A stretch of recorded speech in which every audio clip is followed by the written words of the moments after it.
Mako uban su makogoro. A dan saurayi. Mako uban su makogoro. Haka yake. Da kwanjalar ka ta faɗi. Wanda ciwon ajali. Da kwanjalar ka ta faɗi. Wanda ciwon ajali. Ka tuna wani ba zai tuna ka ba. Haka yake. To ya garin. Ya lafiya kalau. Ana ta zaman banza. Muna ta zaman banza. Kamar inda aka saba. To ya za a yi. Kullum ana kukan yunwa. Za mu fita na yunwa. Kullum ana kukan yunwa. Ba za a raba ka da wannan ba. Allah ai haka. Ba komai. Na ji ba. Ka shigo. Zaka da ka tara. A'a. Wa alaikum salam. Ya gajiya? Ya jin daɗi? Alhamdulillah kwana biyu. Wallahi kamar ka san ina son in ganka. Lafiya?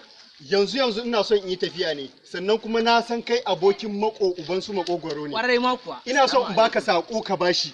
Dan Allah saboda yanzu zan yi tafiya. Ban san kuma lokacin da zan dawo ba. Dan Allah idan ka ganshi akwai wani aiki ne da muka yi da shi. Dan Allah to ban samu damar mun haɗu da shi ba idan ka ganshi da Allah ka bashi wannan ka ce in ji dan Allah. Shikenan ba dan Allah ka cika alƙawari. Dan Allah. Shikenan Allah nagode. Allah san ka lafiya. Allah kiyaye hanya. Bura uba shi. Ga shegen nan kenan. Yau akwai bura uba.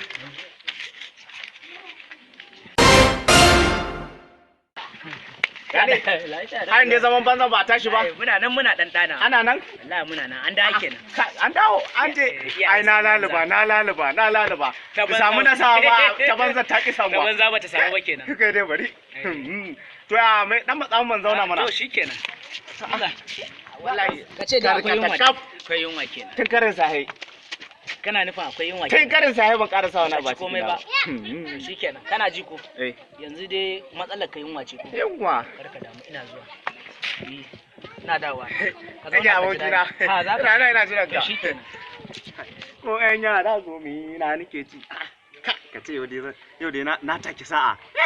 Allah ya tallahi. Maza. Abokina.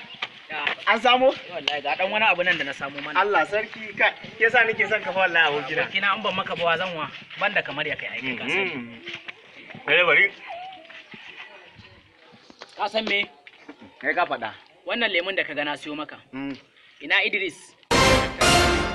Tela. Kudan aikin ku da kuka shine ya bani kuɗin zai yi tafiya yanzu nan. Siyo maka lemon saboda ka ce mun.